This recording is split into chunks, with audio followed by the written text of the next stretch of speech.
Hola, benvingut al Raconet. En aquest vídeo d'avui t'explicaré 5 coses que no sabies abans. Endavant!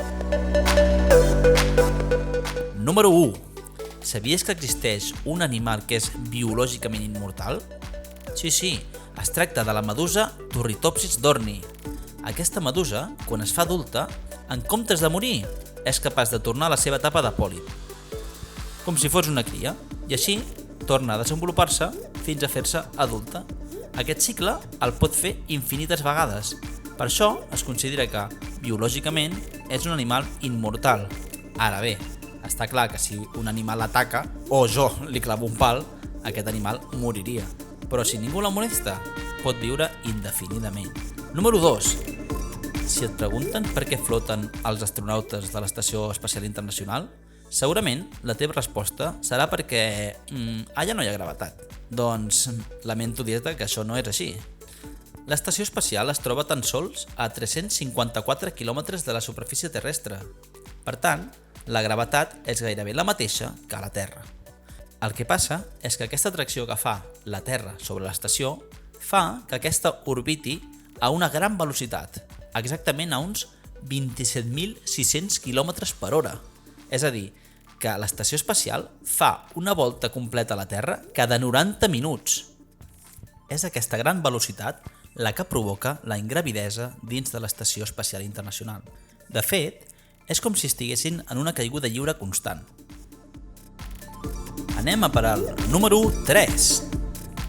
Sabies que Cleopatra, l'última reina d'Egipte, famosa per haver sigut una de les dones més poderoses de la història, va viure temporalment més a prop del llançament del primer iPhone que no pas de la construcció de les piràmides de Giza? Aquestes piràmides van ser construïdes aproximadament l'any 2570 abans de Crist. Cleopatra va néixer l'any 69 abans de Crist i el primer iPhone es va llançar l'any 2007, òbviament després de Crist.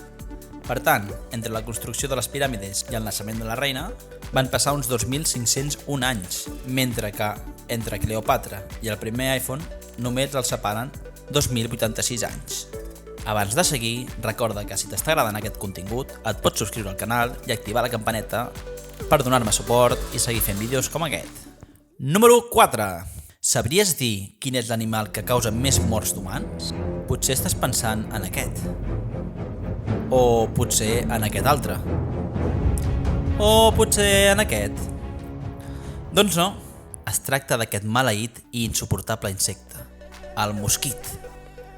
Quan parlem d'animals perillosos, sempre ens venen al cap grans carnívors com taurons, lleons, però es calcula que el mosquit és responsable d'unes 750.000 morts cada any.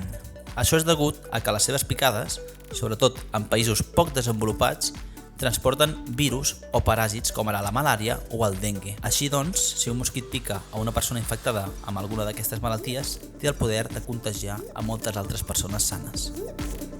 Anem per últim, número 5. Sabies que està totalment prohibit fer pipí a la neu de l'Antàrtida?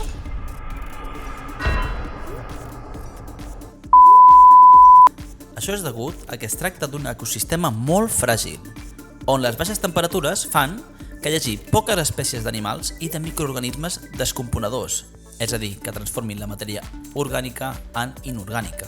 Per tant, si anessis al Pol Sud i fessis pipi o caca, les teves restes perdurarien molts d'anys allà i tot el que passés pel voltant hauria de contemplar la teva obra d'art.